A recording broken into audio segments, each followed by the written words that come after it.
Nebraska, banknotes from your hometown. In this video, we are going over national banknotes. These are genuine United States notes issued to banks all around the United States. I spent some time living in Nebraska, so this video holds near and dear to my heart. We're going to go over some rare banks that have national currency issued to them and what you can do if you come across one of these bills. Let's hop into this video with this first bill from the United States National Bank of Omaha, Nebraska. Charter number 2978. The charter number is essentially a unique identifying number attached to that bank. So there is no other bank outside of the United States National Bank of Omaha, Nebraska that has the number 2978. This bill, as you can see, is heavily circulated, but still, it was able to sell for $129. Up next, we have a pretty cool name. This is from the First National Bank of Friend, Nebraska. Charter number 2960.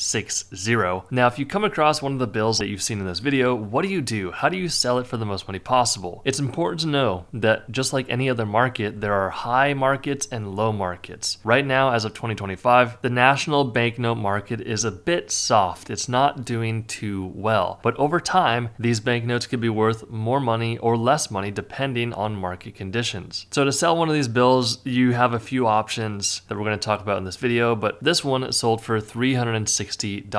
Up next, we have a $10 bill from the First National Bank of Atkinson, Nebraska, charter number 6489. This bill looks very oddly cut, doesn't it? Like the cut is really bad. Not many people know, but national banknotes, a lot of the time, they're actually hand cut, especially large size bills, because back then, not all of these banks had the ability to easily cut these bills. So sometimes they'd have their employees hand cutting all of them. So if you see odd cuts like this, that is actually okay and normal. Grading companies like PCGS and PMG are going to be aware, and they understand that this is just a typical thing that does happen. This banknote was able to sell for $780. Now, like I was saying earlier, what's the best way to sell one of these bills? As we talk about this banknote from Wahoo, Nebraska, the best way I would say is it really depends on what your goals are. If you want to very quickly get rid of your national banknote, the best thing to do is find a banknote expert that's going to be able to pay you a decent amount of money for that bill. That is the quickest way. Whatever you do, don't bring it to a pawn shop. The next option you have is what I'm going to talk about here in a moment, but let's talk about this $10 bill from the Saunders County National Bank of Wahoo, Nebraska. I just like the name Wahoo. This is a charter number 3118, and it sold for $960. Moving right along to this $10 bill from the Albion National Bank of Albion, Nebraska, charter number 4173. This bill was graded by PCGS at a 68 ppq. Remember that 70 is the highest grade. This is a monstrous of a note. Now, we know that we can sell our banknote to a banknote expert, but also what you could do is you could roll the dice a little bit and sell your banknote through an auction platform like Heritage or like Stack's Bowers. You can reach out to these auction platforms and they'll help you sell your bill to someone who buys it on their auction, but you got to realize that there are fees associated with this. They're going to take a cut of your bill and the profits associated with them. Another option that you have, guys, is going on eBay. If you're a bit technically savvy and you can sell stuff on eBay, we recommend looking up sold auction prices and pricing it highly and selling it there. Again, a lot of it comes down to your patience and how long you want to hold on to it for. This banknote, once again, sold for $1,320. All right, $20 bill from the Grand Island National Bank of Grand Island, Nebraska, charter number 9395. This is a $20 bill graded by PMG at a 65 EPQ. What's really cool about this $20 bill is that it is a serial number 1. Serial number 1 bills are highly sought after and everyone wants to get their hands on them. People are paying a nice little premium for serial number 1 national banknotes. This one sold for $1,800. We do hope you enjoyed the video. Make sure that if you have a national banknote, just know that you can always contact me directly. The doors are open for a limited time, but the way you can contact me is by schoolwithak.com/coin. You'll be able to join the Coin Value Club and ask us questions about your coins and paper money. That is schoolwithak.com/coin. We'll see you inside.